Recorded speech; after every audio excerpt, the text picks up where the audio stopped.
नमस्कार दोस्तों, मैं अनिल विश्वकर्मा कॉन्सेप्ट टिकट पर आपका स्वागत करता हूं। आज हम डिस्कस करने वाले हैं नागपुर में देश के फर्स्ट प्राइवेट एलएनजी प्लांट का उद्घाटन कर दिया गया है। नितिन गडकरी द्वारा इनॉग्रेशन हो गया है। तो हम जान लेते हैं डिटेल में आखिर एलएनजी प्लांट की जरूरत हमें क्यों पड़ रही है और इसको कौन बना रहा है और इससे क्या क्या लाभ हमको बेनिफिट्स होने वाले हैं। So let's begin.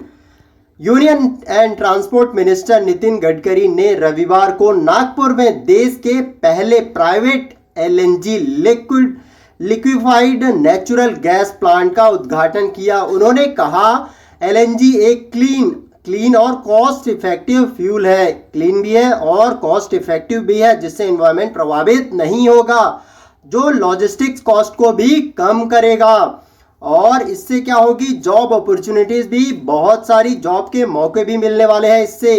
और एलएनजी फ्यूचर का ईंधन है और ट्रांसपोर्ट सेक्टर में ये क्रांति भी लेकर आएगा, ऐसा नितिन गडकरी जी ने कह दिया है। और ये जो प्लांट है इसको बैद्यनाथ आयुर्वेदिक ग्रुप द्वारा नागपुर जबलपुर हाईवे के पास कामती रोड पर देश का पहला एलएनजी प्लांट स्थापित किया गया है, लगाया गया है। और इसका श्री गणेश गडकरी जी ने ही किया है, जो कि उन्होंने बताया कि सेंट्रल गवर्नमेंट पारंपरिक ईंधनों के विकल्प के रूप में ethanol, electric, CNG, LNG gas को बढ़ावा दे रही है। किसको?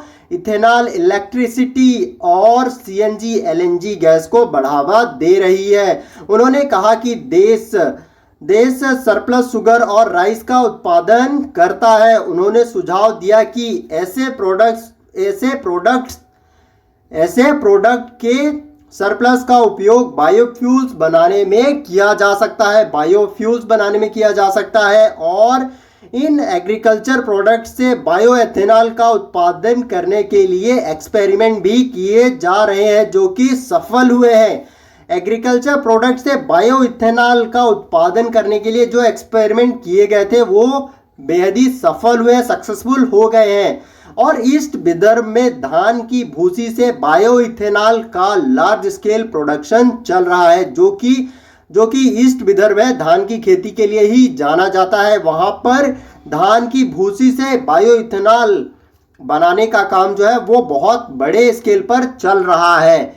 और मंत्री ने कहा कि हम फ्लैक्स इंजन्स के इंपॉर्टेंस को भी अंडरलाइन कर रहे हैं, बता रहे हैं कि फ्लैक्स इंजन्स कितने ज़्यादा इंपॉर्टेंट होने वाले हैं ट्रांसपोर्ट सेक्टर के लिए, जिससे पेट्रोल और इथेनॉल दोनों का उपयोग करने में कैपेबल होगा फ्लैक्स इंजन, जिसमें हम पेट्रोल भी यूज़ करेंगे, साथ में अगर मिक्सचर चाहें तो पेट्रोल प्लस इथेनॉल भी मिक्स कर सकते हैं। और उन्होंने कहा कि भारत में ऑटोमोबाइल मैन्युफैक्चरिंग द्वारा फ्लैक्स इंजन्स की मैंडेटरी महत्वपूर्ण ये फिक्स करने वाले हैं कि अब आपको इसी इंजन का यूज करना है, जो कि सेंट्रल इस गवर्नमेंट द्वारा इस पॉलिसी पर विचार भी कर रहा है। इन फ्यूचर ये कर भी रहे होंगे, क्योंकि अभी हाल ही में मोदी जी द्वारा कुछ दिनों पहले ही E100 परियोजना का भी शुभारंभ किया गया था, जिससे कि वो इथेनॉल का यूज बहुत लार्ज स्केल पर वो करवाने वाले हैं और देश के हर स्टेट में इसका वो प्लांट भी इस्टेब्लिश करवाने वाले हैं। उसकी शुरुआत उन्होंने पुणे से करवा दी है E100 परियोजना से। और इन फ्यूचर फ्लैक्स इंजन्स का उपयोग होगा, जिससे कि हम पेट्रोल इथेनॉल दोनों का यूज़ कर सकेंगे।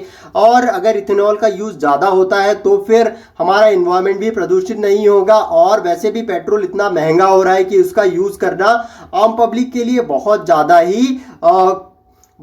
ही खर्चे वाली बात हो रही है। तो ये बहुत बड़ा इनिशिएटिव है। तो ये था आज का लेक्चर। अगर आपको पसंद आया तो आप इसको लाइक करें, शेयर करें, सब्सक्राइब करें एंड रेगुलर अपडेट के लिए बेल आइकन प्रेस कर दें। अगर आपको इस लेक्चर की PDF चाहिए तो आप मुझे टेलीग्राम पर फॉलो कर सकते हैं एंड सोशल साइट पर भी मुझसे आप जुड़ सकते हैं, इंस्टाग्राम और फेसबुक पर। Thanks for watching concept ticket. आपका दिन शुभ हो।